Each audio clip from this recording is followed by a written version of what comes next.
So grateful to have everybody joining our Nourishing Futures Sustainable Indigenous School Food Program webinar.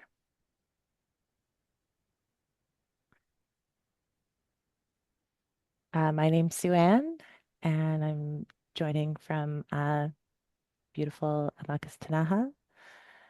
Here we've got welcome and Tawau, which is welcome in Cree. Kitsikiyukit is welcome or good day in Tanaha. And I'm joining you all as a guest on the unceded and ancestral homelands of the Tanaha people, the original occupants and stewards of Amakas Tanaha, uh, located in the southeast Kootenay region of so-called British Columbia. I also acknowledge all the stolen lands in so-called Canada for all Indigenous peoples across these vast lands we ground ourselves on. With reconciliation in mind, I acknowledge my Nishawasic Cree ancestors who come from Treaty 5 in northern Manitoba who had their own experiences alongside colonization and the residential school system. I honor them by sharing and speaking their stories and truths, which are passed down to me, harmonizing through perseverance in my culture and offering reciprocity in the relationships I make and for my ancestors. Kosni, really grateful to have you all here today. We will have Elder Doreen Moyes open up for us today, and I'm just going to check that Doreen is here. She is going to be momentarily. My apologies. It's Paul Haynes from Clearwater River Dene Nation.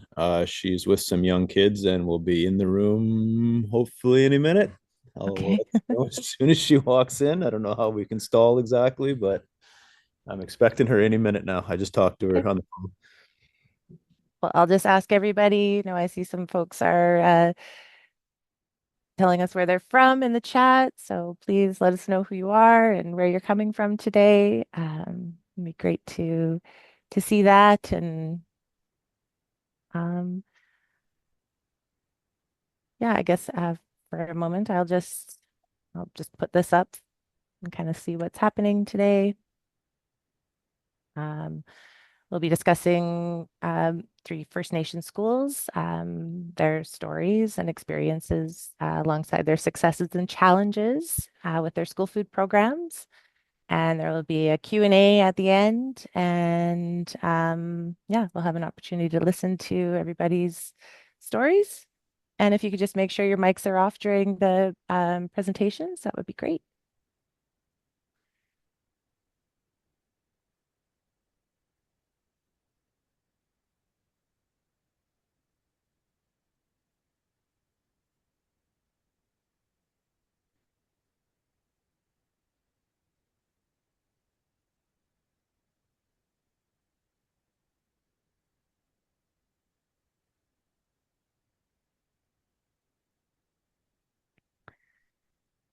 While we wait, I'll just let you know a little bit about the Indigenous School Food Circle.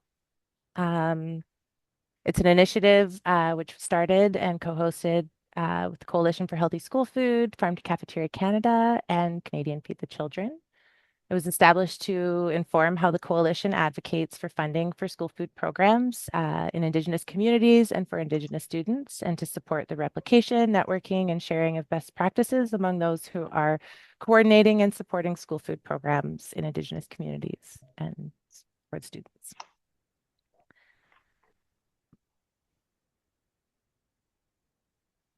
Hama Doreen. Hama is in Dene is grandma. She is on her way in the door right now. So I will turn the camera on as soon as she gets her camouflage jacket, or she's probably gonna leave it on. Hi, Hama.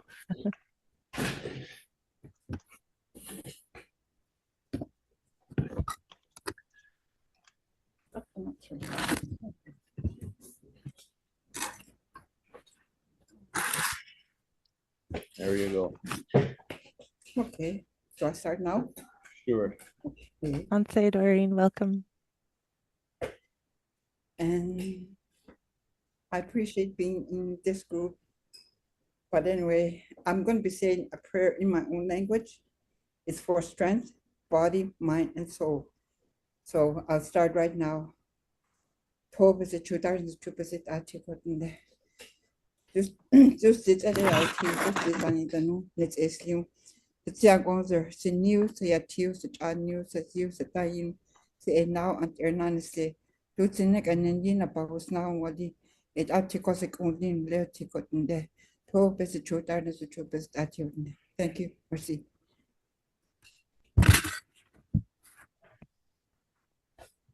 Kosini. Thank you, Doreen.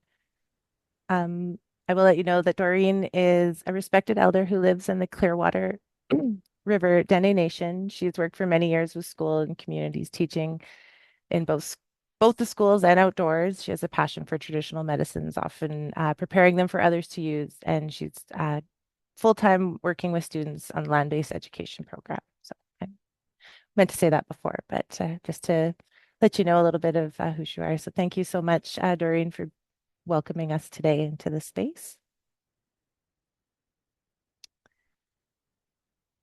So the team here in the School Food Circle, we've got Carolyn Webb, who you probably recognize. Do you want to have a little shout out there, Carolyn? Say hello to everyone. Yeah, thanks, Sue-Ann. Hi, everyone. It's great to see all of you on the call, and yeah, looking forward to the conversation. Thank you. And new to our team, we have Jeffrey Kiosk. He is leading the Nourishing Indigenous Food and Foodways as the program lead.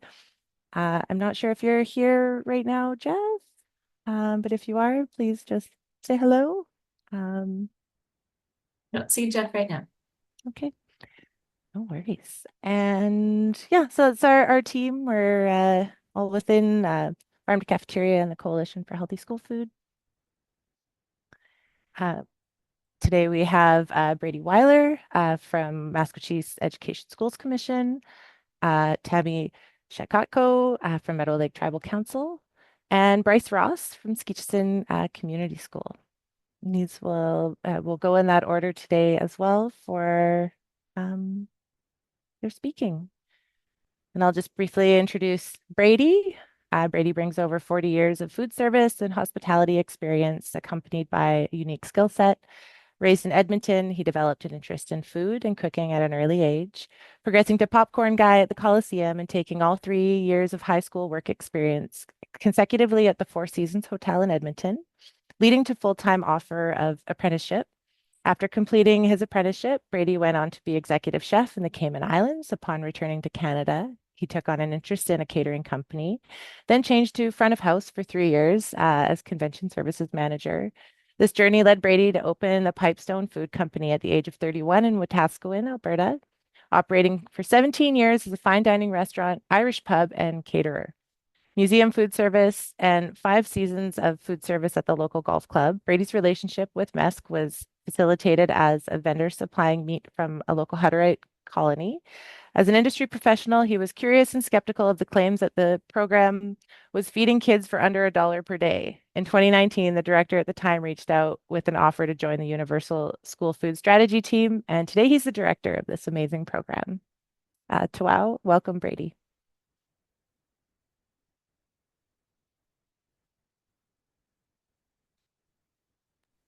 Technical difficulty. Thank you so much for that awesome intro. I'm really honored to be here and share a little bit of what we do here in Maskwacis. I'm just going to bring up my slide deck. Just got to get back.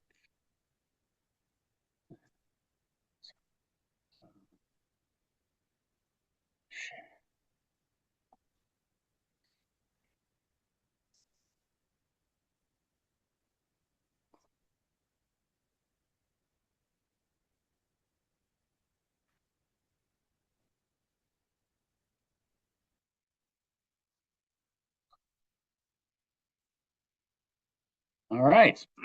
So again, my name is Brady Weiler, and I am the director of a program called Nanaktok Nitsuwin, which is universal food or food for everyone.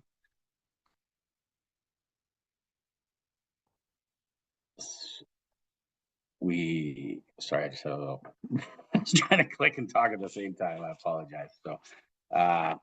So we're one of very few universal school food programs on Turtle Island, as far as I can tell.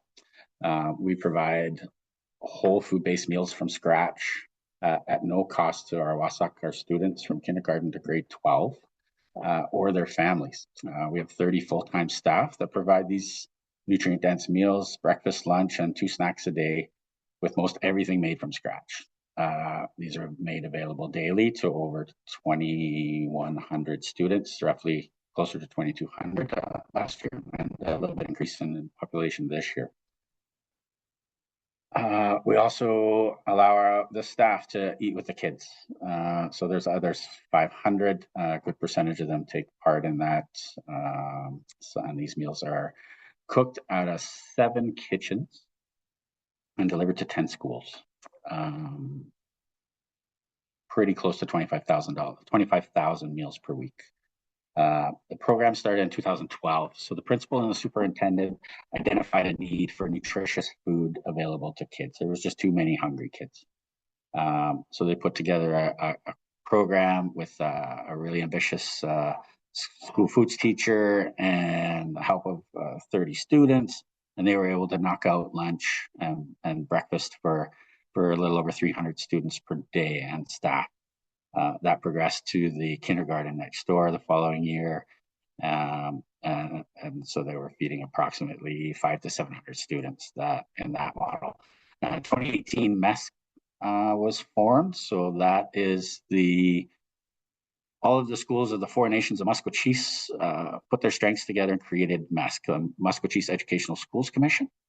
And they took on all 10 schools and students, and the superintendent said, we're going to include this program and feed all the kids in all the schools. So in 2018, there was 11 schools at the time. They were all receiving breakfast, lunch, and 2 snacks a day. I came and joined in 2019 in September. And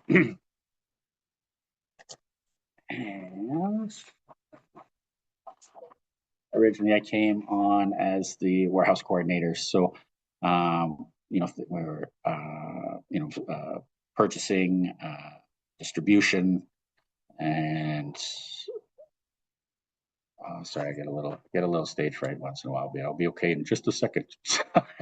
I get my space back. So yes, 2019, we took on all the schools, central distribution. We have these things, we collect all of our groceries in one space, and they're distributed to the schools. 7 kitchens. We have 30 cooks that are in place in those kitchens that provide these meals for the students. And they're all from scratch. So whole foods. So we bring in about 5 tons of produce a week, about 1 ton of proteins, additionally another close to 5 tons of dry goods per week. Oh my gosh, I'm just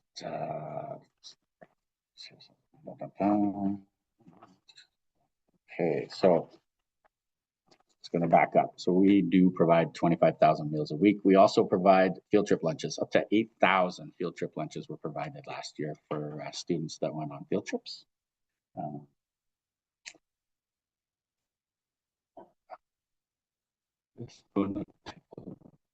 Sorry, these slides are distracting me. I try not to look at them. All right, so.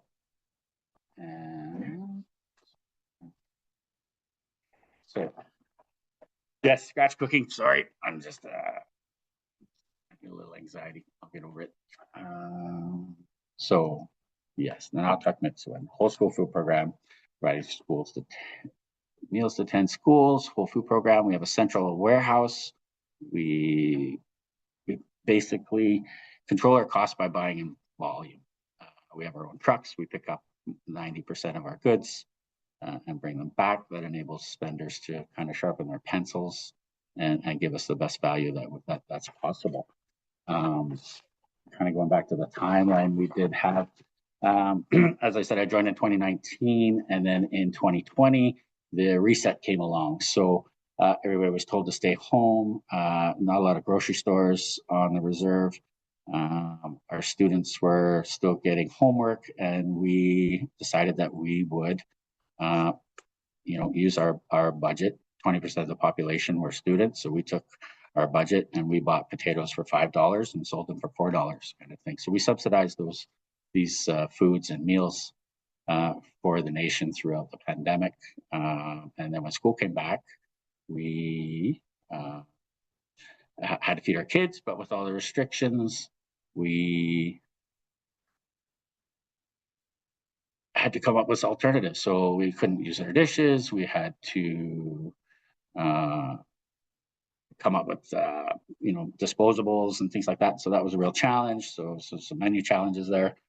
And we got that the first couple of times. I think we ended up closing the schools like 8 times one year and like 10 or 7 times the next year. But now we're back to normal.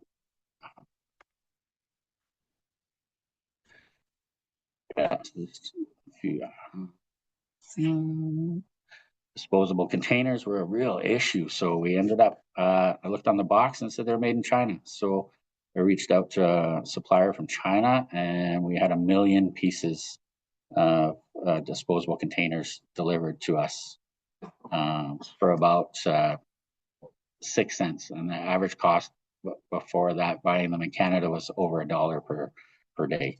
So it ended up being about 25 cents per day, being able to source those in large quantities and delivered to us. So our menus are created with a focus to provide 4 main ingredients, with talks with nutritionists and dietitians. So we try to have a high iron, fiber, protein, and calcium included in our meals.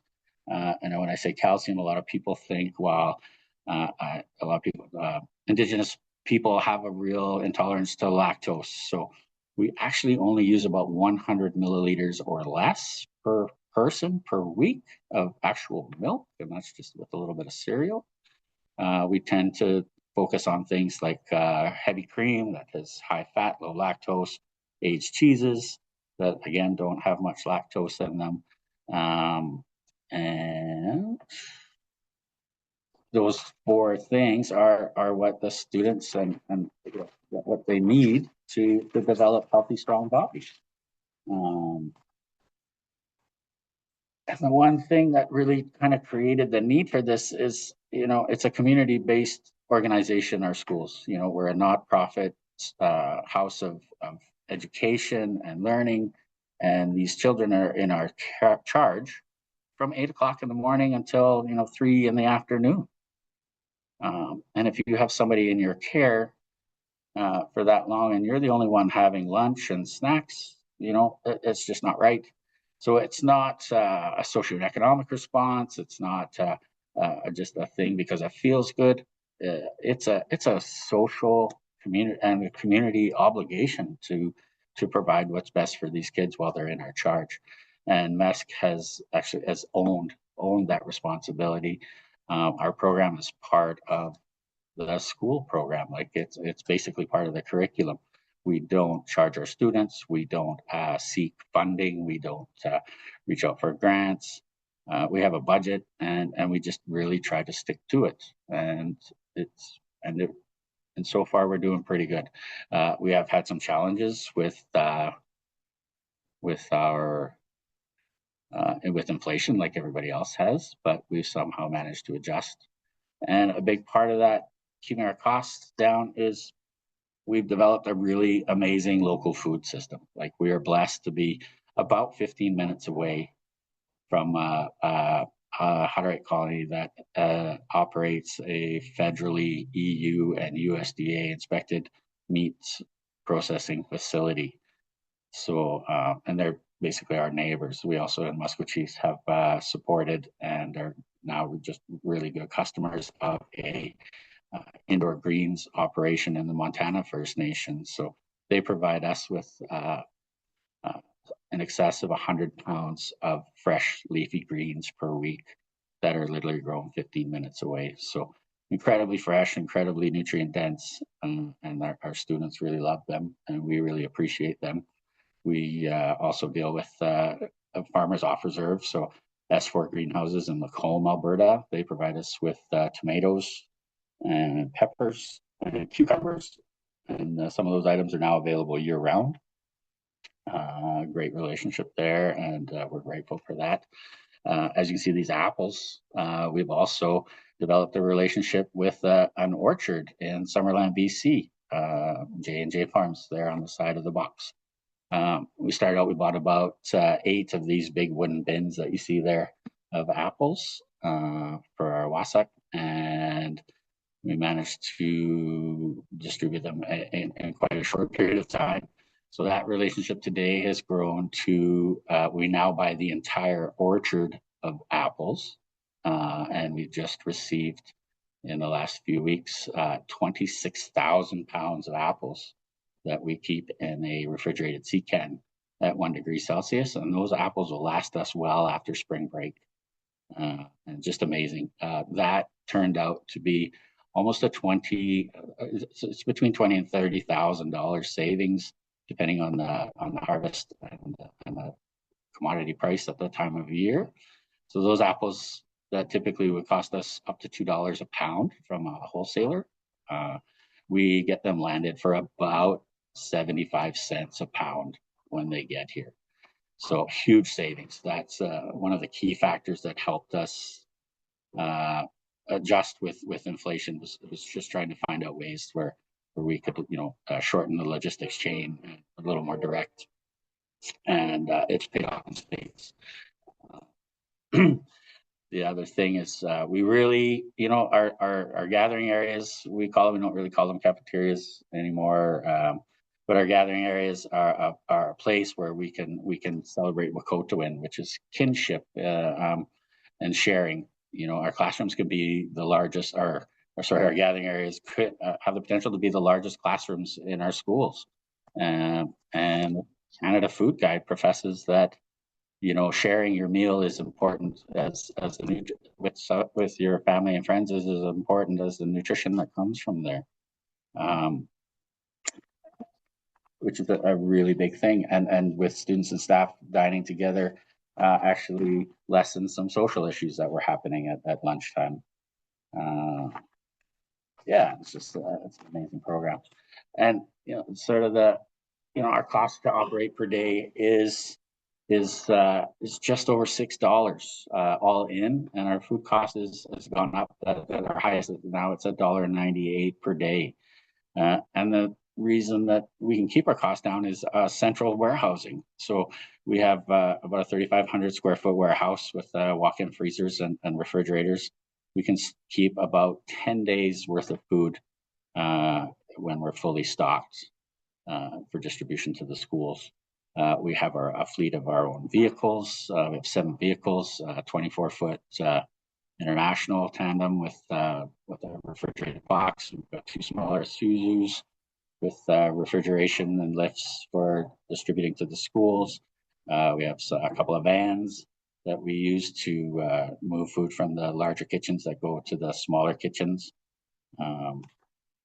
That's a really big part, and we're blessed with an amazing transportation team that helps maintain and service these vehicles and keeps them on the road and keeps us going as well. They've in the last 3 years we've developed our own school busing as well. So there you can see our costs for last year, and that's true. I'm sure you can get a cup of coffee at Starbucks for more than $6.07.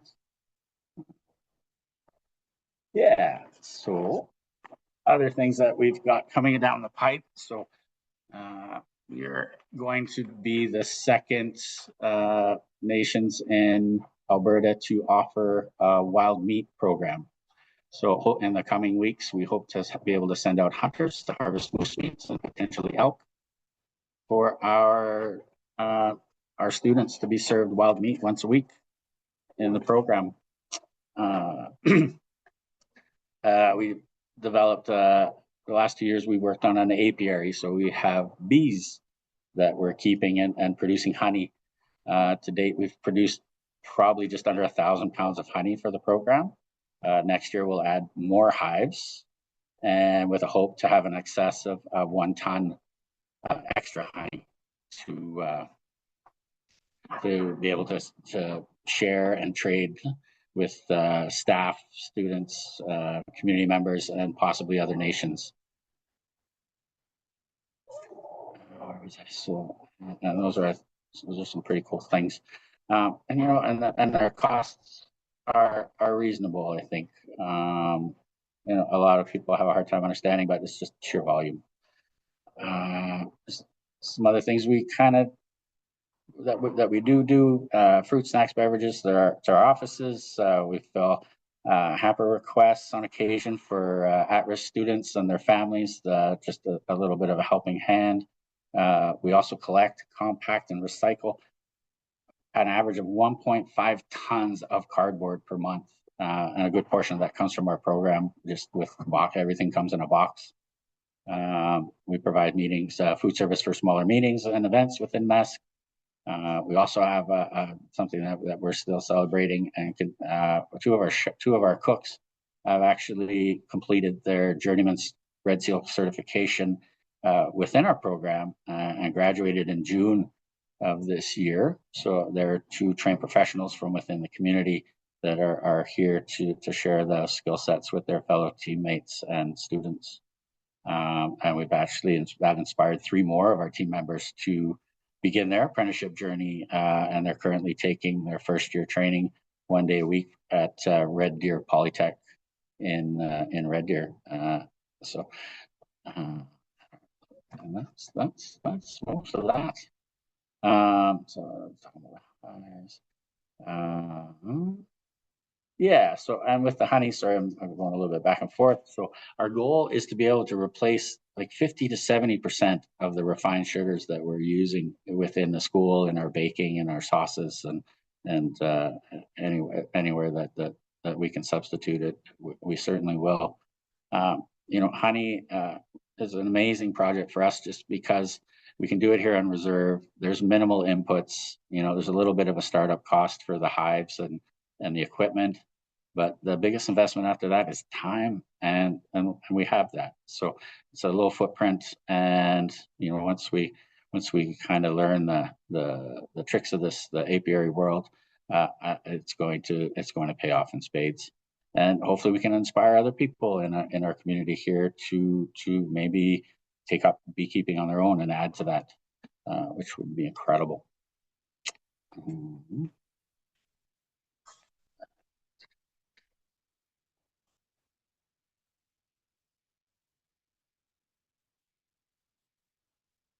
So, and then kind of just wrapping up, I just, you know,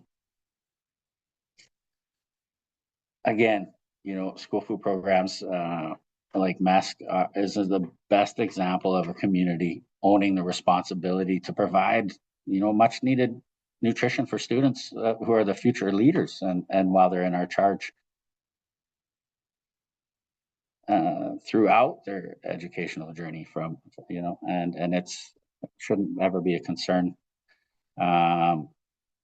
One of the biggest celebration that I want to share with you today is so this program began in 2012, so in the Ermineskin Nation. So students that began their journey in Musqueam and the Ermineskin from the Ermineskin Nation. This keeps pausing.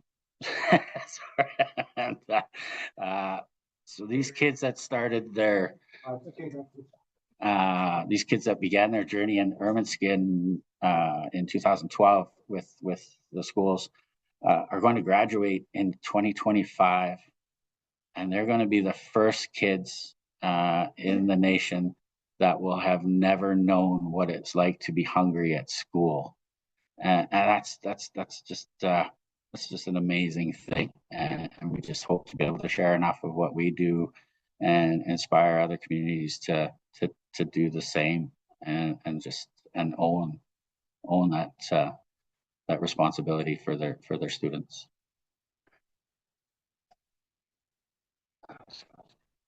So if you notice, yeah, we're very close to having our wild meat program come to fruition. We've just got a couple of more minor steps before we send out our hunters.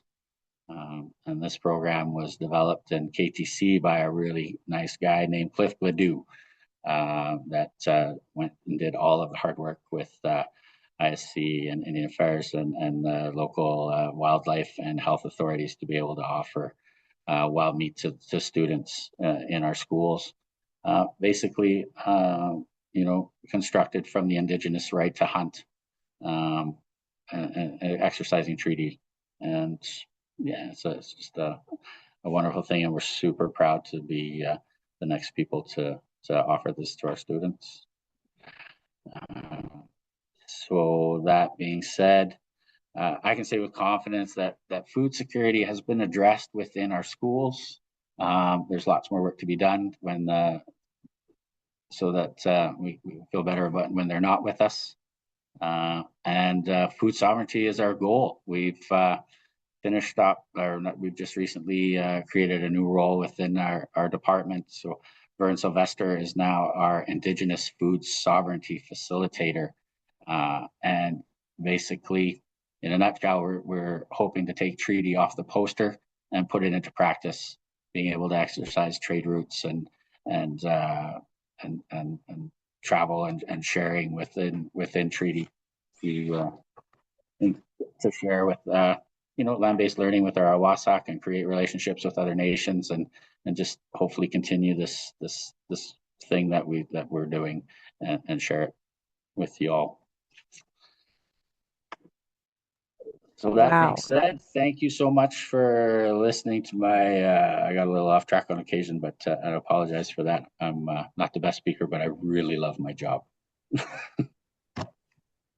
Thank you, Ikosini. So incredible hearing about what you're doing up there at Masquerade. And I'm sure you'll get a plethora of questions at the end. It just touched my heart there to hear the K to 12 journey of just never knowing what it's like to be hungry. Thank you for sharing that. Mm. I'm going to just pop my screen back up here. Oh, thank you, Sharon.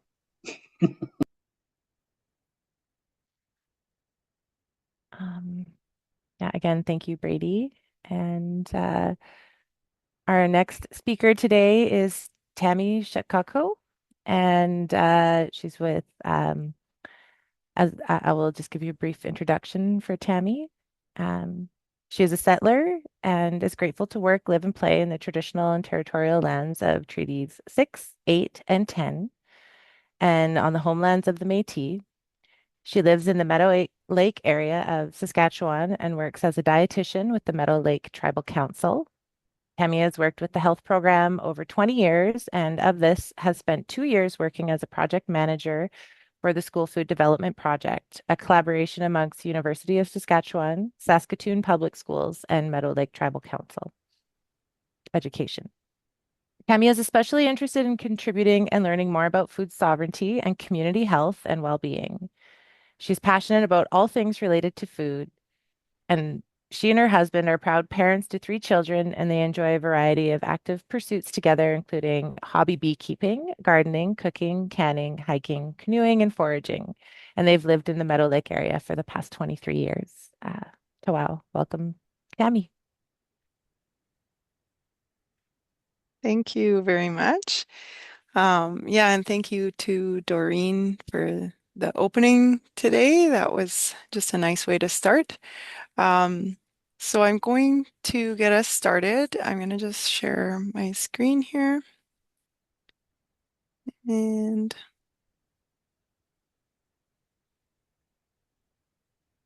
this should work.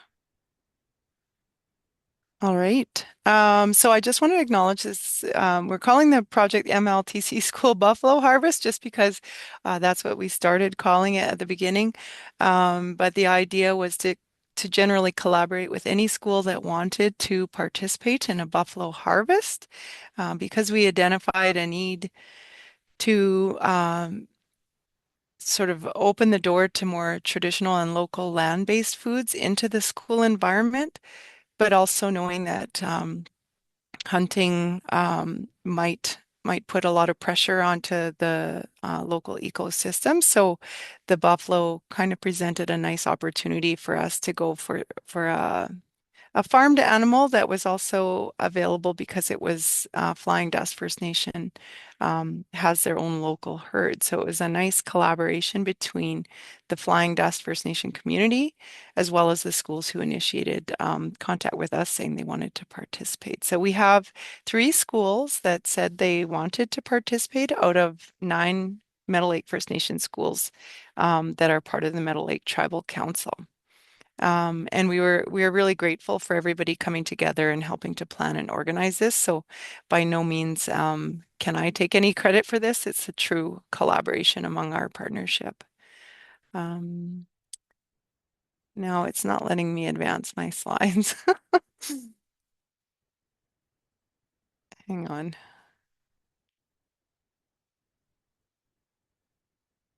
Sorry, I don't know how that will work if I can't advance my slides. Um,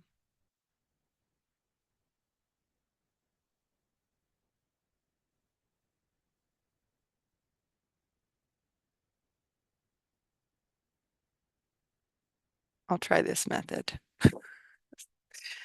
Um, Yeah, so these are the 3 schools that we're and where we're located. So I'm located in Treaty 6 territory, and then the schools that are part of the Meadow Lake Tribal Council span the Treaty 6, 8, and 10 territories.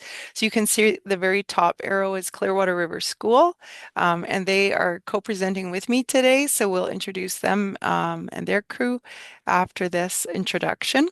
And then we also have Makwasagagan First Nation School as well as Flying Dust First Nation Kobwakanam School.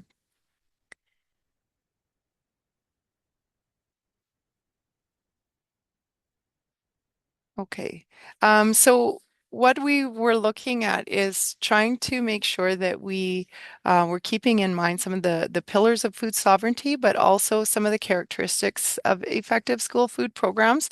And we just thought that this Buffalo project did kind of cover off a lot of the important values that are found in each of those. So local, sustainable food sources, food for people, the collaboration with between the providers and those who will be consuming the food, and also um, we wanted the food source to basically meet the needs of the communities that determined they wanted to participate. One of the things that we also thought was very important was through our consultation with MLTC elders, we learned how sacred the buffalo is and how it would be really important for us to make sure that we followed the protocols that were outlined to us. So we met with elders and they provided us with some ideas around protocol. So we began our project on November 4th. We invited all the schools to a lunch, and then we had a pipe ceremony for the harvest that would take place on the following day. Okay, so this is a bit of our timeline, just so you have a bit of an idea. We started off having some of these conversations in the spring of 2024. One of the first things we did was contact the chief of Flying Dust just to find out if it would be okay if we harvested a buffalo. After that, we ended up getting in touch with the buffalo herd manager and have developed a working relationship with the manager. And then we brought in all the schools to discuss how we would manage the process of actually doing this harvest and what the logistics would be. So we needed to bring together the herd managers, any of the school contacts and their land-based program staff. And then we also brought in the environmental health officers who helped us understand a little bit more about how we could keep a safe food chain throughout the process of gutting and field dressing the buffalo, packing and transporting, cutting the meat, storing it, etc. So we took a little bit of a break through the summer in our planning, but then we had selected November as our harvest date because the air temperature is cool and permits safe transport. And so most of our harvests are occurring this month. So we had Clearwater River did their harvest on November 5th, and we have 2 more harvests scheduled for November 26th and 28th. Oh, I'm just gonna play a little video if this will work. This is the buffalo herd that and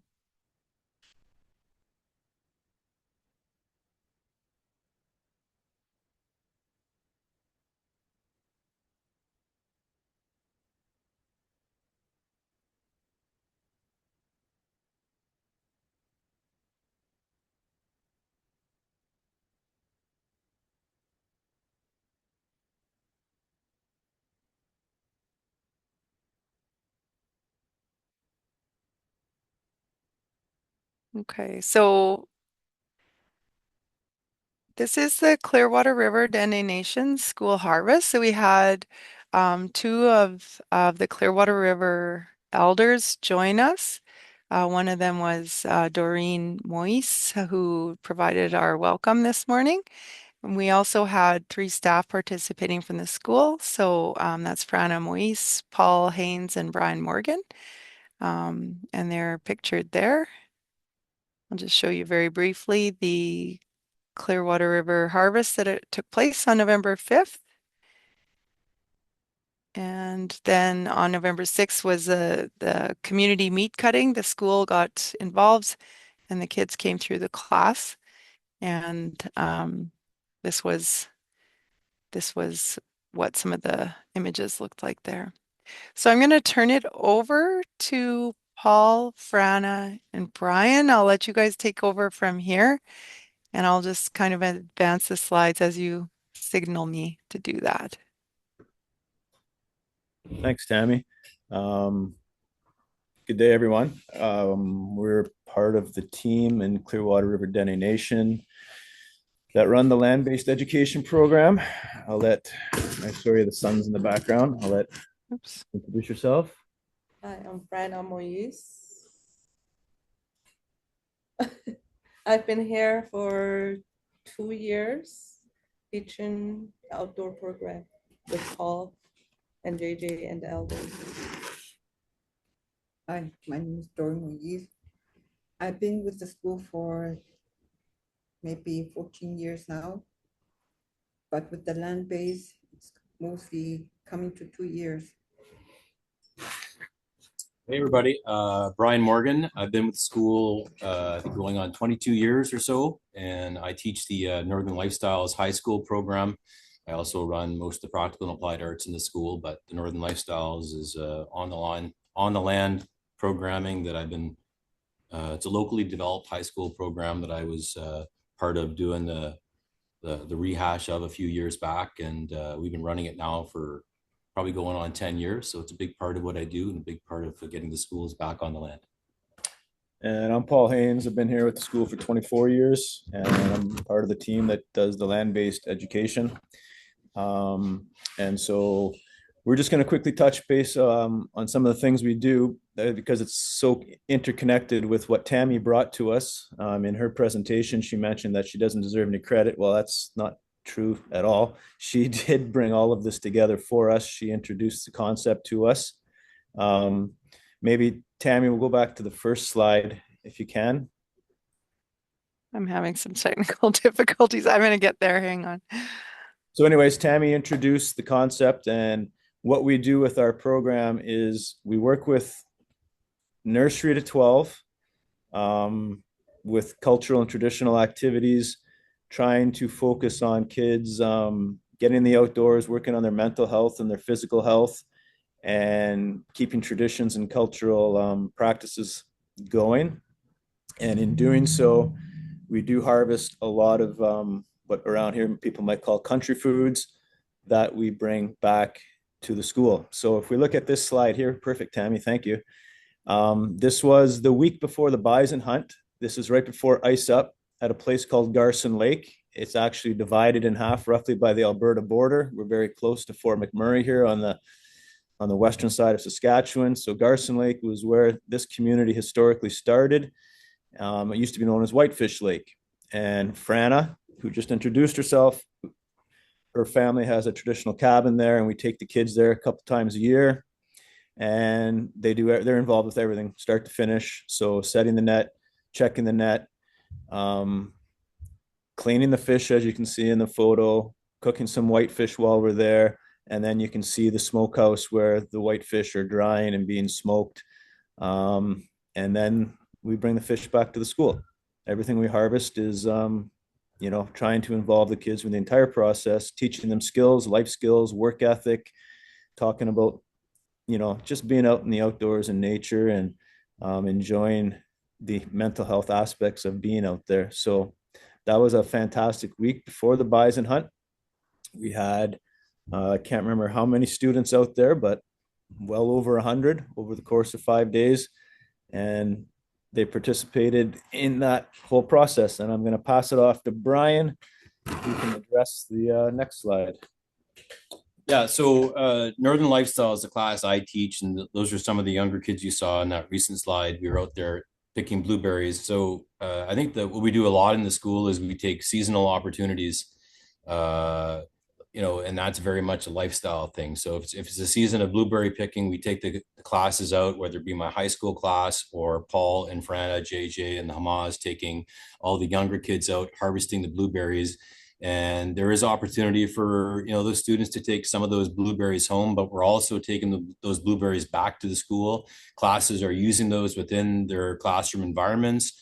My class in particular, we kept a lot of those blueberries and we used them throughout the year with that class, making whether that be blueberry soup or muffins or a number of other things. But we also made preserves, teaching them how to can the food properly, keep those throughout the year, use it when we needed, and we also gave those out as gifts. So it's, I think what you'll see, we're teaching skill sets as well with regards to harvesting.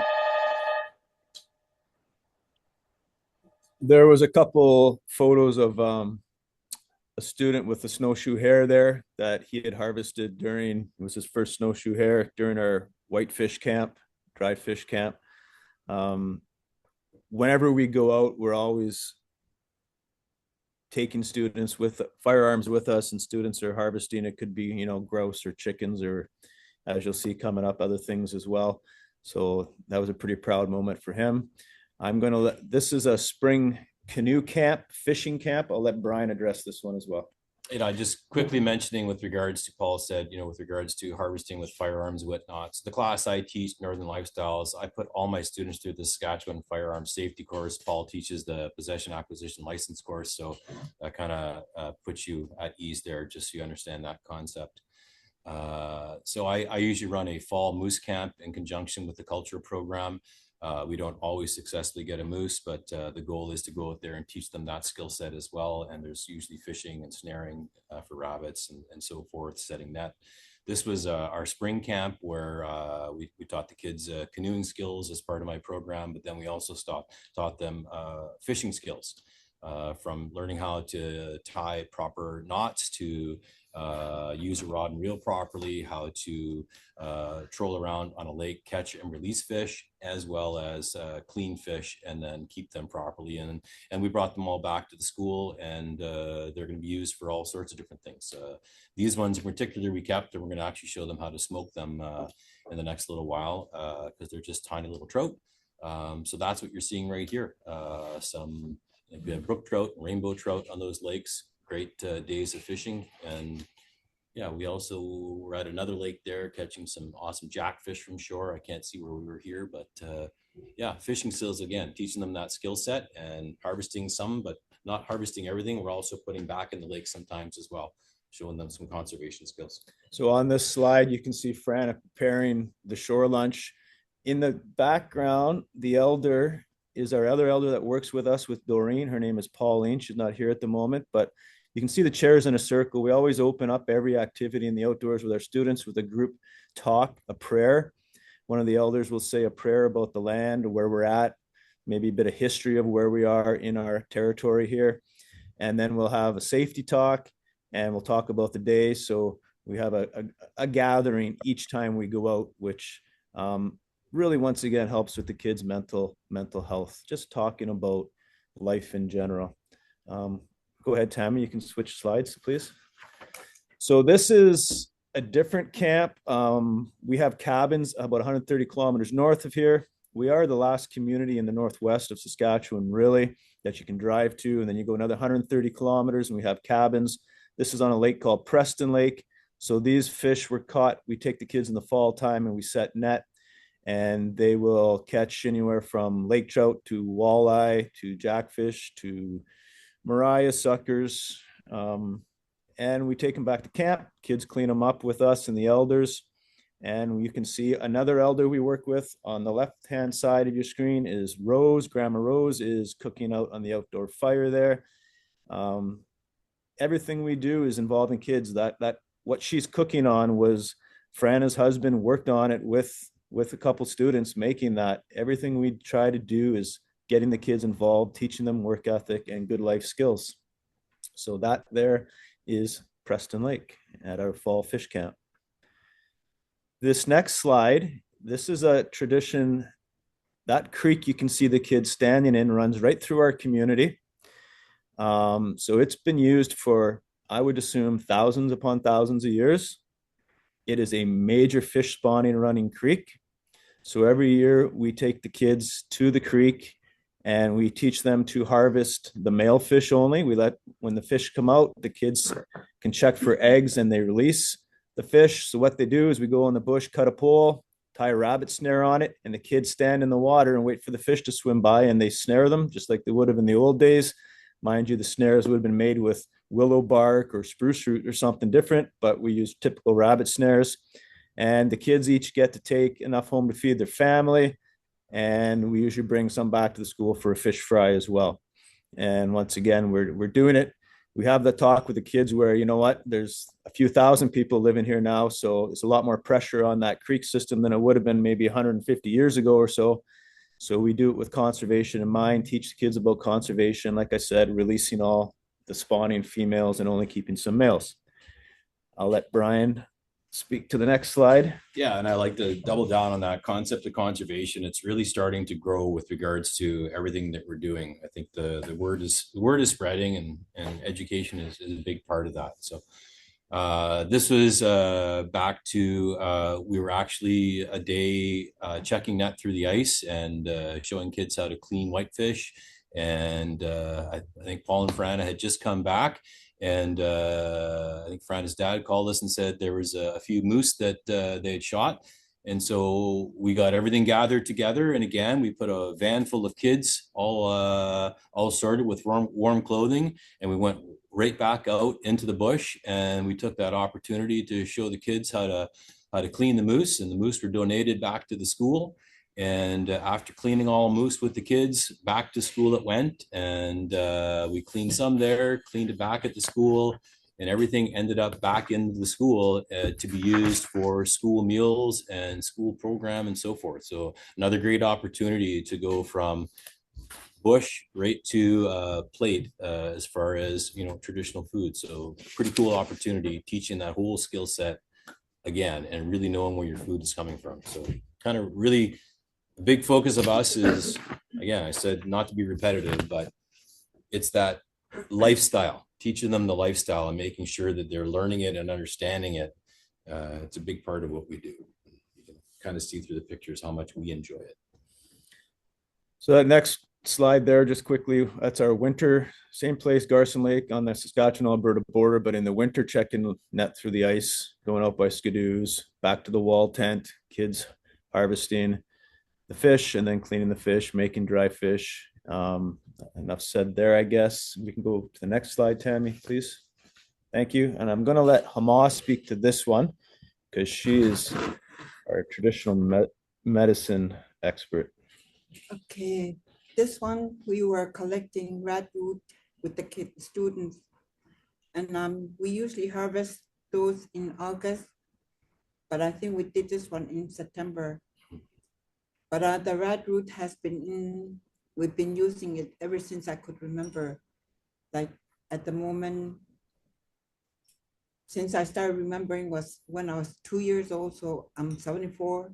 So just think about how long I've been using that red root. We use it for colds, for anything, to clear our lungs and all that, and for migraine headaches, things like that, along with the chaga. But the red root is more important. Can always use it for protection too. Mercy. So yeah, we have the last slide here, taking up too much time. This is just showing some of our grade 4s and 5s out harvesting on a grouse hunt and rabbit snaring in the fall time at fall camp. So we go out and set the net in the morning and then take the kids out during the day, go for grouse hunting and setting rabbit snares, go back in the afternoon, check the net, clean the fish, and then we go back out in the evening, maybe for a moose hunt, whatever it is. But we take a month each fall to go through the whole school, well, not the whole school, but from grade 4 to 12, we take kids to these camps. It's a big part of what we do. So once again, it really Tammy's concept of the buffalo harvest really tied into what we're doing as a school here.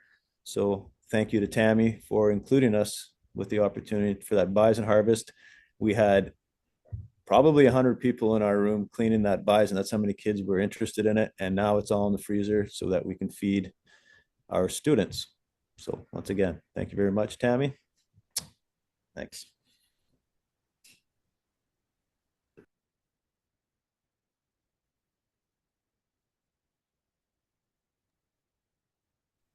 All I can say is wow.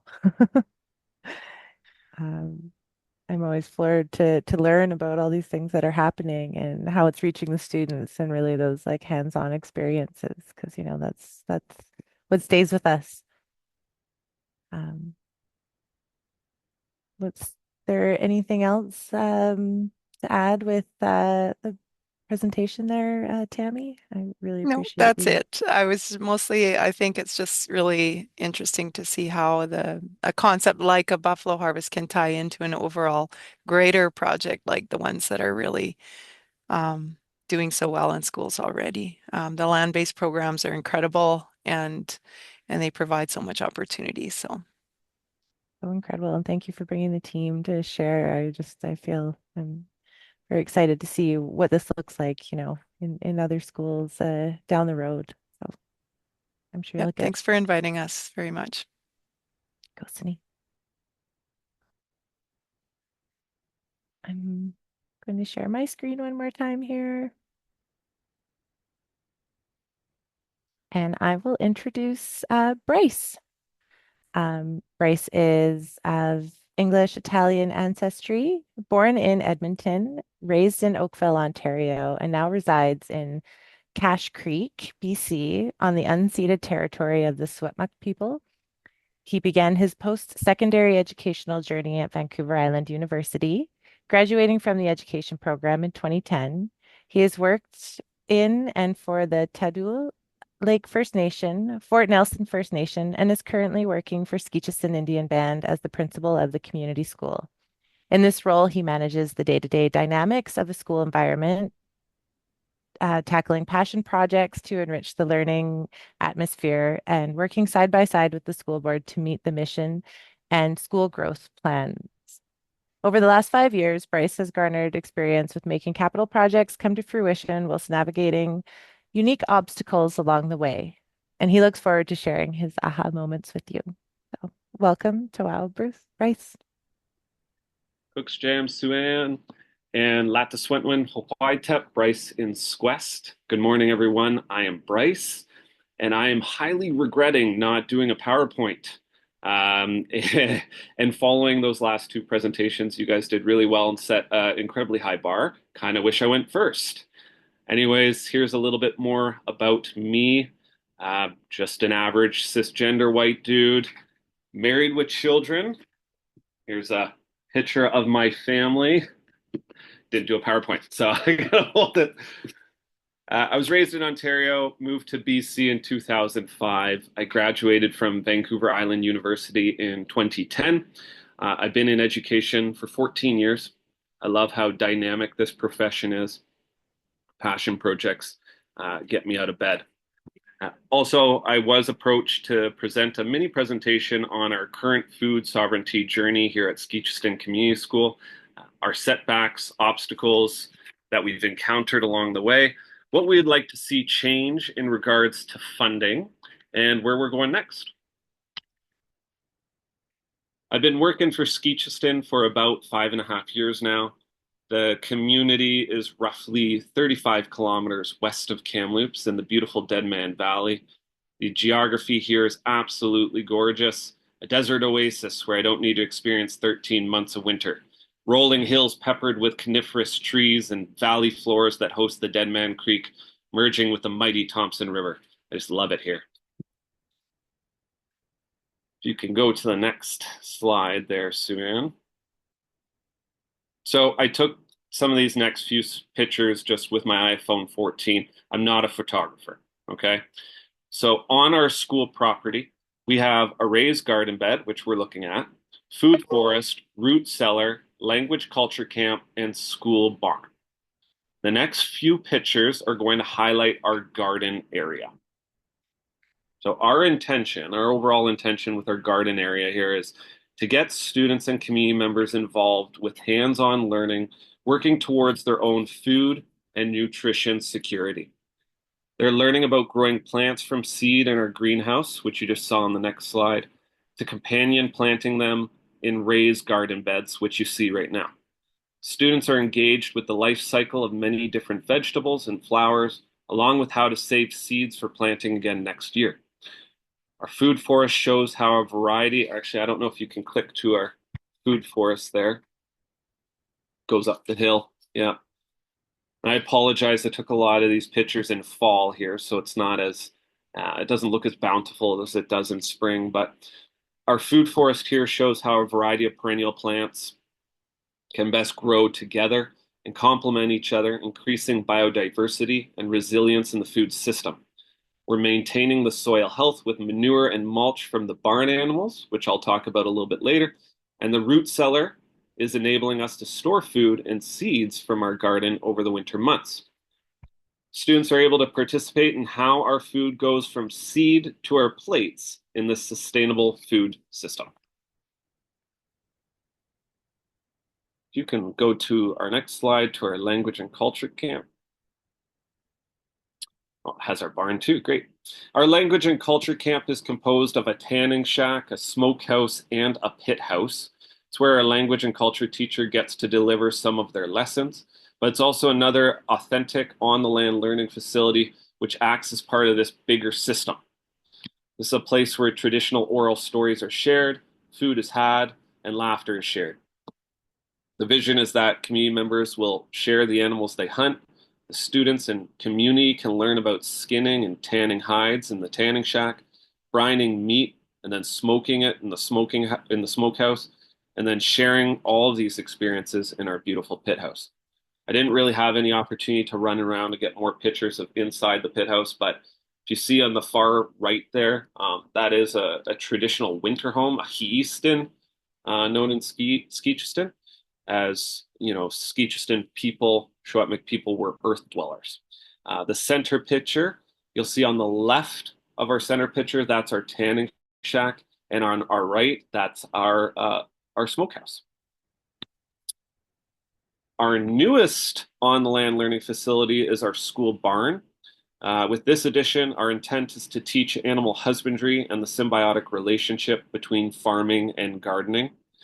We currently have chickens, turkeys, goats, rabbits, and geese.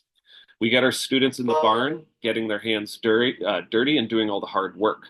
They muck stalls, feed and water the animals, collect eggs for our food program, and help hoist hay and straw into the hayloft. Students are learning about animal welfare, empathy for animals, how the manure from the animals can eventually be used in the garden, the circle of life, and how our efforts in the barn and garden are actively reducing our carbon footprint. And I'm pretty confident that our school barn is the most popular place within school property.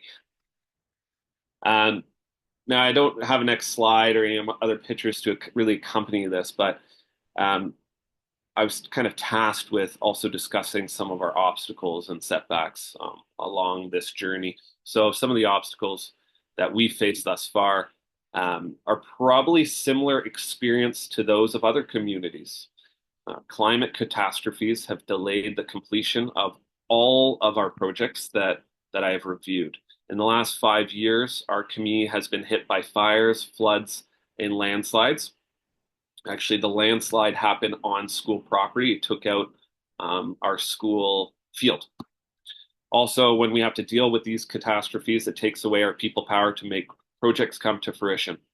Everybody that was part of building the barn, building the smokehouse or the pit house, or making the swale system for our food forest, or building our raised garden beds, they all of a sudden needed to go attend to the landslide on school property, or they had to prepare for the flooding and put riprap around the river banks, or they had to go fight forest fires. So it took away our people power to make this really come alive.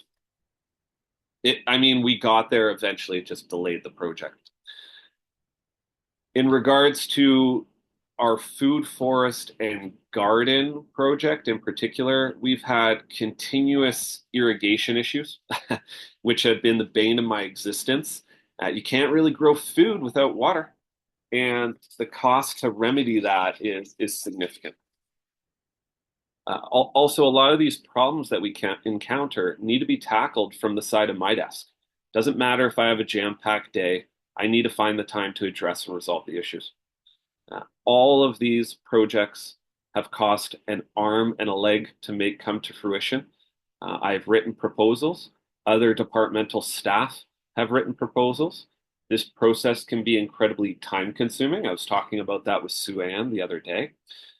Then once you are the successful candidate, it's not just, yay, we got the money, let's move forward. It's, yay, we got the money, but now we have to have these reports and these, touching base with the funders to let them know, yeah, we're not just spending this money on finger painting, we're actually making what we said, come alive, come alive. So that is also time consuming and off the side of our desk as well. I'm really hoping that as we move forward as a society, more and more organizations and people will lobby the government to advocate for more funding. We can't keep writing proposals to maintain these programs. Food sovereignty is more important now than ever. I imagine that the majority of you have read the same article that I read a couple of weeks ago, that experts are expecting that world food supplies will be cut in half in 25 years. So we have no other option than to act now, and what better place than in school settings?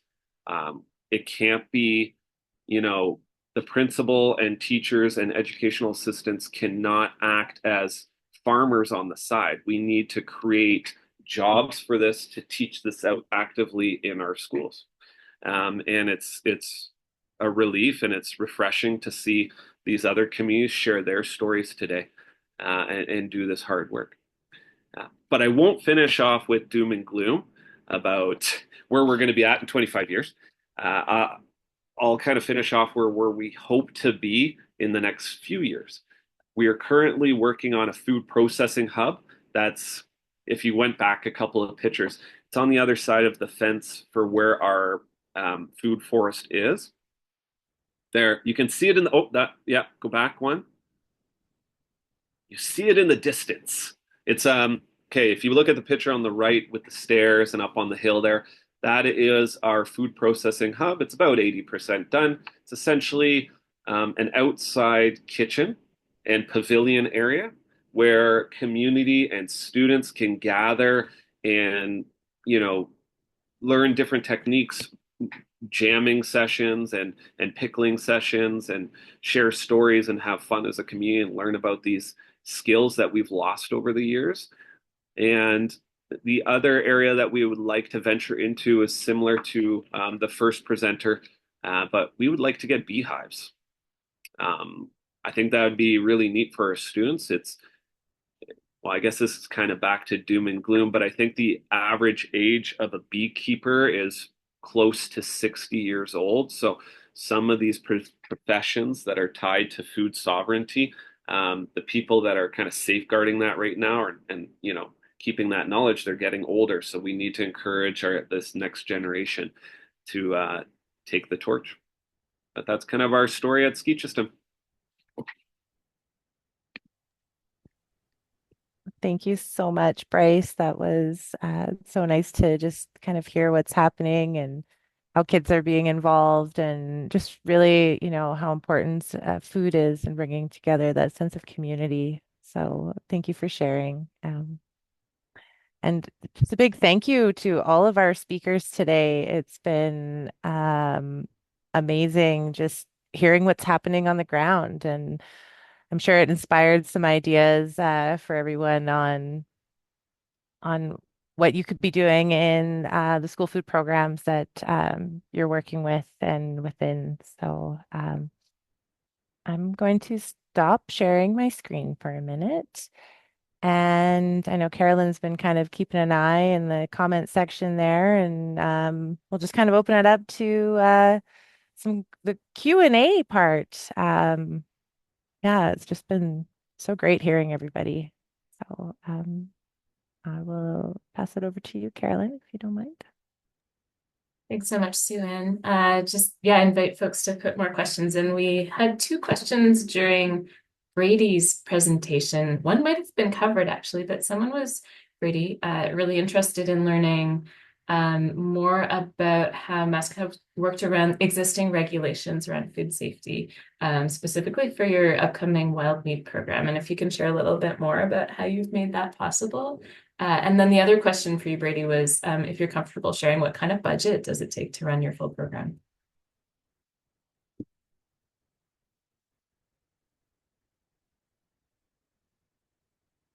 There we go. Oh, sorry.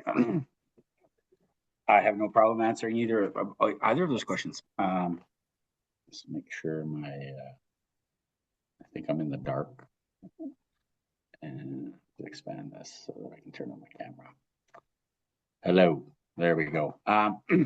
So the first question about the wild meat program, as I mentioned, Cliff Gladue at KTC really did all of the legwork. All we had to do was just basically cut and paste the stuff and have the conversation. So what it ultimately is, it goes back to the Indigenous right to hunt. And so the conversation, that's how it started. That's what opened the door. So ISC created some harvesting guidelines, which are available on the internet to any Indigenous community, as far as I know. There's some steps and procedures in there, and then of course we have basically some forms for nation members to fill out, and to basically provide their information on that form, and then we'll go into perfect. My colleague here just basically, so this is basically an example of that form. So, and what it's asking for is we'll collect the hunter information. It says basically what the ask is and who's asking. There's some declarations and agreements of steps and processes that need to be followed. So they would initially fill this form out with their name and their hunter information. Those forms would then, for the call out, we would draw 3 forms, and those hunters will be vetted by our circle of elders to ensure that they are harvesting these animals in a culturally appropriate and respectful way. And it'll be our initial one.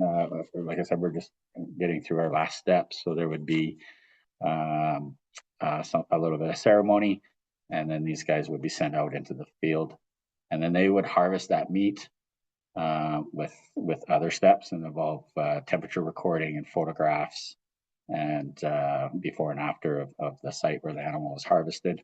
And then they would deliver the meat to us within 24 to 48 hours, depending on current weather conditions at the time of harvest. And we would receive that meat off the bone in bags that are provided by us to those hunters to deliver that meat. The meat would then be delivered to our facility, time and temperature recorded. The bags would be marked. Like I said, and with our relationship with Pine Haven Colony, the meat producing facility, we'll be able to use their basically delivery service to a lab so that this meat can all be tested before it actually goes out into service in our schools. So a little bit of extra time there with that, but because we're a larger school district and we're kind of we just need to do this beyond reproach. So we need to be able to answer questions, all the questions before they're asked, and for the safety of the students. So it is sort of groundbreaking at this scale. And yeah, and then once those steps are taken, there's actually another form for distribution. So when it was taken from the warehouse, what time it was received by those schools, and confirmation that meat was stored in a refrigerator in those kitchens that is specifically for wild meat and nothing else. So hopefully it all works out well. But those are the steps that we have in place. Hopefully that answers that question. And as far as cost, like when I first learned about this program, I was a vendor. I was selling some meat to the fellow that was operating the program, and his claims were like it was 89 cents a day was his food cost to feed these kids. And I was, I'm in food service industry and a restaurateur for over 20 years and 40 years almost in the industry. I couldn't believe it. So I was at the point where I was going to volunteer in my year as a consultant. That didn't really work out wonderfully.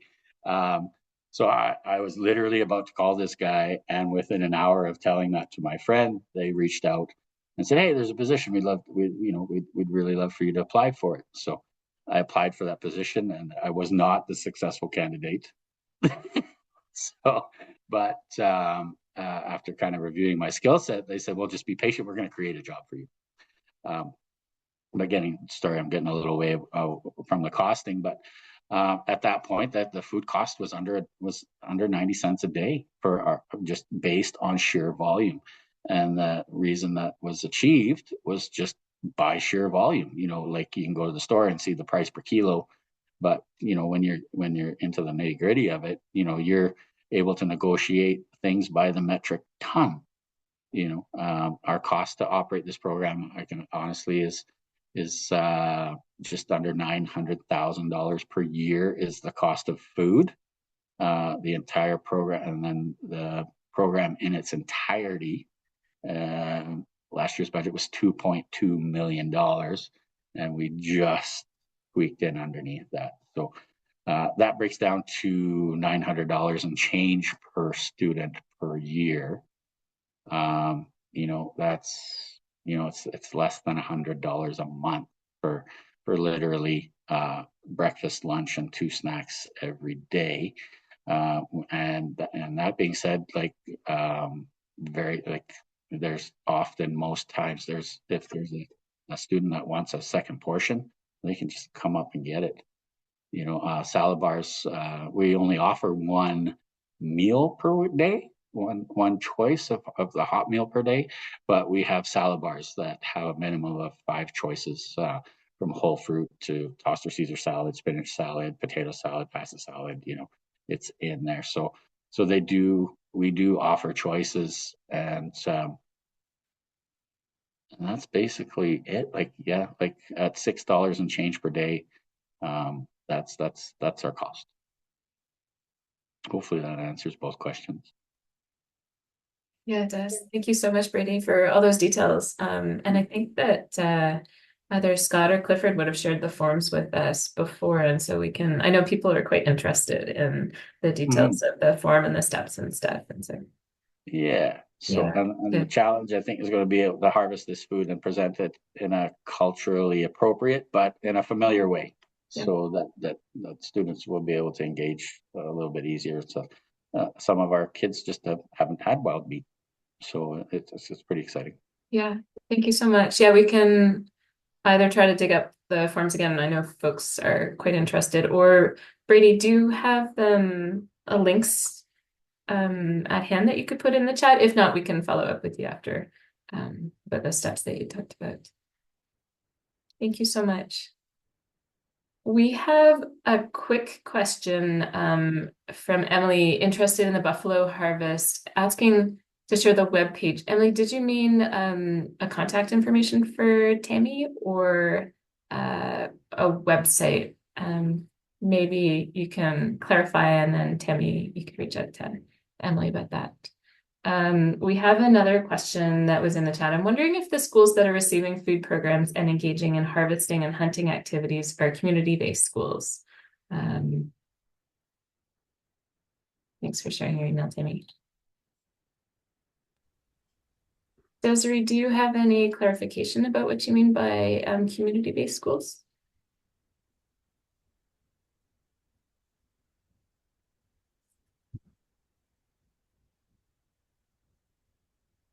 Not sure if the question was directed at us or not, but Clearwater River Dene Nation is a community-based school. We're on a reserve. We're a small school of about 350 students. And Yeah, our land-based program is geared towards providing food that goes back to the school. And in certain situations, the students taking that food home. So when they're making dry fish, for example, right now, I can show you around our room. There's all kinds of things going on. But anyways, I think we made over 100 and some, how many? 119. 119 dry fish with the kids that they're going to take those home, sort of thing. And then we also provide, like I said, whitefish for cooking at the school. We don't have the strict guidelines. If this is what the question's directed at, we don't have any guidelines other than our own common sense safety practices. We don't have to follow any sort of Health Canada or any kind of stipulations or rules. So we're just traditionally harvesting food the way it's been done and transporting it with safety in mind, and it comes back in here and the kids are involved in processing it and cooking it as well. So anyways, and if anybody's interested, I'm not sure you're looking for what, if you go on, if anybody's on Facebook and you go on Clearwater River Dene School, you can see a whole bunch of the activities. Right now we're working on tanning moose hide and the buffalo hide from Tammy's harvest. And we have kids all over the school out there every day with the elders. We're behind the school preparing those hides. Then the hides come back in here, and the elders and Frana will teach the kids how to make moose hide mitts. And we use beaver fur, coyote fur, fox fur with the moose hide, and we make the mitts here at the school. And then we use them with our program as well. It's amazing. Thank you.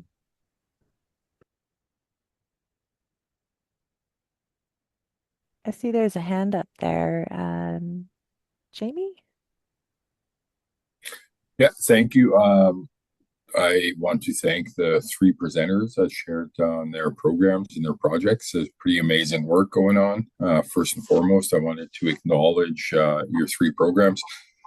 I might be in a little bit of a different situation than most of you presenters, but I thought somebody here might have a suggestion for me. I am planning a buffalo harvest right away. I am supposed to have the animal, purchase the animal on the 27th. And the rancher is going to transport that animal to a slaughterhouse in a city not too far from us, a couple hours away. So that's a cost I have to have. But to be able, so we are a public school division. So we have 13 schools, and about half of our students are Indigenous. So we actually wanted to start with wild game to harvest moose and elk, to be used in our hot lunch program. And we were that close to getting the permission from Fish and Wildlife. They gave us the go ahead to harvest some big game to use, kind of off some of the work Clifford had done, Clifford Gladue, which was amazing, right? And then they kind of reneged and they said, whoa, you guys need to wait before you harvest these wild animals, the moose or the elk. So in the meantime, I went to purchase a bison to get this foods program rolling. I have since wrote a proposal for funding for 4 more additional bison purchases. But because I have to buy the animal, it's got to get shipped to the slaughterhouse facility. It's observed for 24 hours, then it is put down.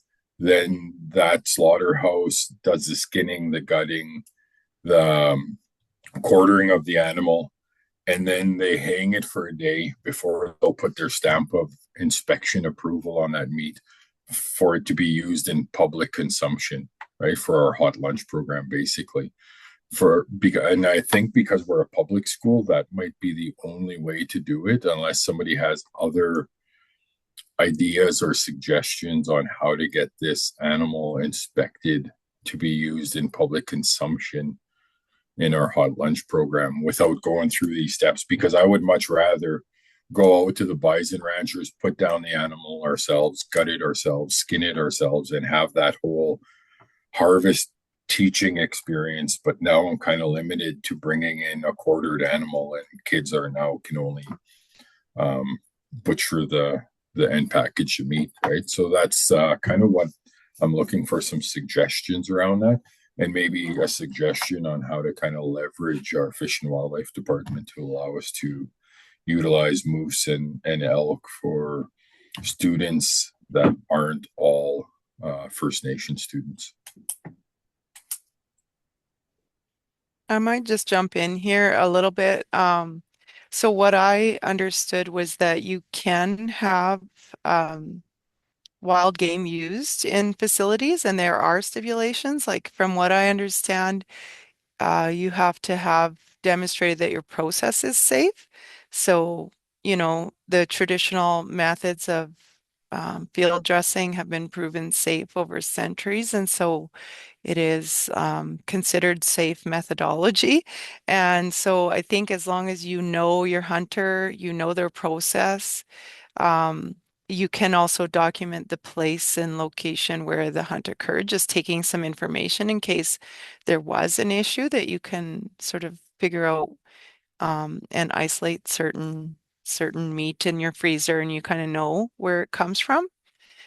So that's where some of that paperwork comes from, and then establishing policy around it. So we looked at some of the documents from the Maskwacis School and from Alberta around food sovereignty, and we also looked at a policy that came out of our Northern Intertribal Health Authority for how you would go about serving wild meat in, I believe it was like a care home or health facility of some sort.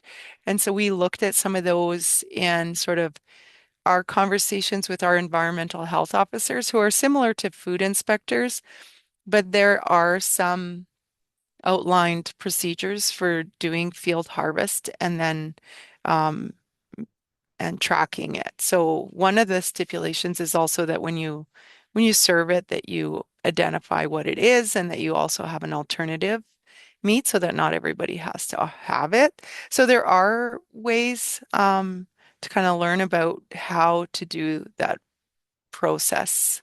But I think because maybe there's some unfamiliarity, people just go with like inspected meat only. But so this is kind of how you would use your land-based program and field dressing, because there are examples around our country where wild meats are being used in that way.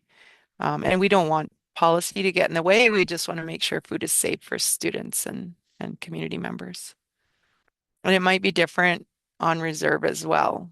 So that's all I know.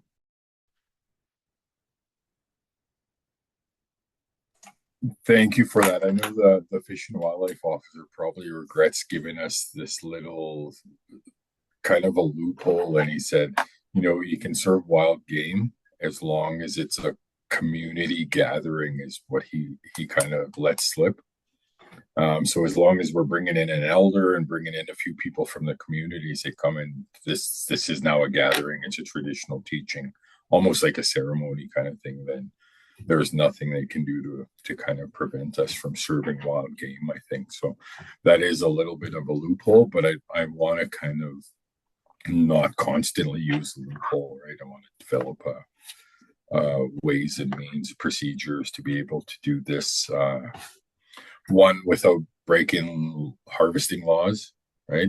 And in Alberta, the hard part is, as an Indigenous harvester, a treaty harvester, or a Métis harvester, if they are supplying a non-Indigenous person with wild game, they are then breaking the law, right? That person is not, they're not allowed to share with non-Indigenous people, basically, is my understanding. So that's one rule I'm kind of worried about breaking and kind of getting our school division in trouble.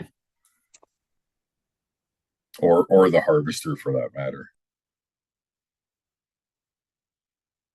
I just wanted to say, I don't think if that non-Indigenous person is a guest or a student on reserve, as long as that sharing takes place in the community, I don't think there's any repercussions for that. You wouldn't have to exclude a non-Indigenous person from taking part in a community meal for certain. Giving them a roast to take home off reserve would be an issue. Yeah, and the hard part is our schools are public schools, so we're not located on reserves. Okay, like Cliff would be able to speak to that much better than I can, but there are additional forums from provincial health that enable them to deliver wild meat into their non-Indigenous schools that everyone can partake in. So that precedent has been set. And I noticed you said that guy gave you a loophole, but I just want to reiterate that for Indigenous peoples, it's a right, not a loophole, to access wild meat or medicine from their area, as long as those animals are harvested on treaty land, and there's permission from the landowner, or it's harvested on crown land. Then yeah, it's not a loophole. It's a right.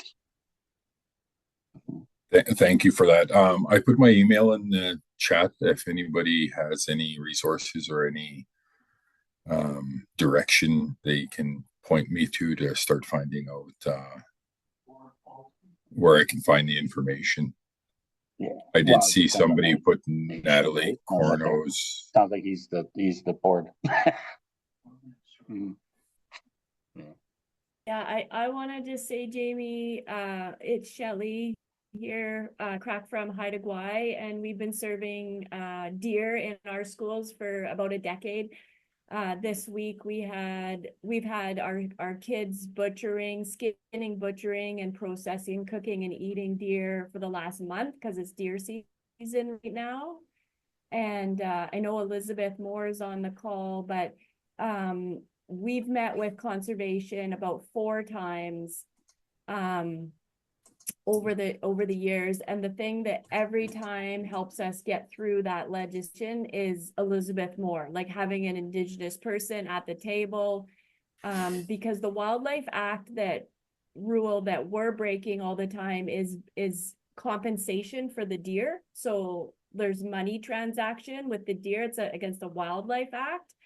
And that's the issue that keeps coming up. But we, I don't know if Elizabeth wants to speak, but when she asked the conservation officers to put it in writing that they want to shut this down, they backed down, and then they reframed it and said, we don't want to see postings of buying deer. We want you to work directly with your hunters over the phone or in personal conversations, but we are buying deer and serving it in our school district schools. Hold on.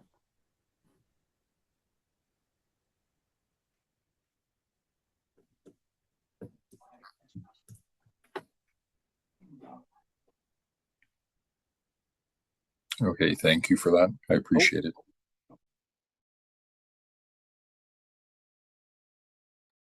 Susan, couldn't Just hear add you one there. I thing, think you must be on mute. and you're absolutely right. It is illegal to purchase wild meat, but it's not inappropriate to offer an honorarium for gifting, for their time and effort that it took to be able to put them in a position to gift that meat.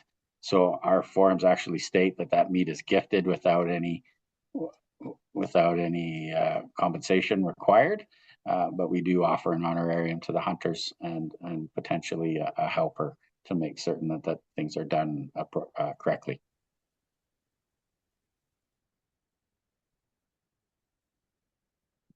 Thanks. I think I was on mute there. I was just saying thanks, Shelley, for sharing that, and nice to see you as well. And yeah, I will make note of time. I know we've gone a little bit over our allotted time for today, but it's just so exciting to, try to delve through this all and how we can incorporate different aspects of Indigenous foods, foodways, and food sovereignty into our programs in and outside of communities. So we'll make sure that we get everything kind of all tied up in a follow-up email for everyone. The recording will be posted online, and yeah, please connect with each other if you want to join the circle as well. You can reach out to myself or Carolyn or Jeff. I will, yeah, oops, sorry. Of course, now I'm having technology issues. But yes, just please stay connected and we will continue the conversation. If you're already a member of the circle, you know, we do have a member meeting coming up and we're already planning our next webinar, which will also have that focus on food in schools. I think that's where we're going. It seems like a really good to just continue on this conversation. Yeah, I again just very grateful. Ikosini, thank you everybody for being here. And yeah, I mean, if I know that the speakers have been here for an hour and a half, if not more, just getting things all sorted out. So if there's anything else that anybody would like to share, please do. And if it's time for coffee or tea, I understand that too. But I'll stay on for a little bit longer just to, yeah. So I'll stop sharing there.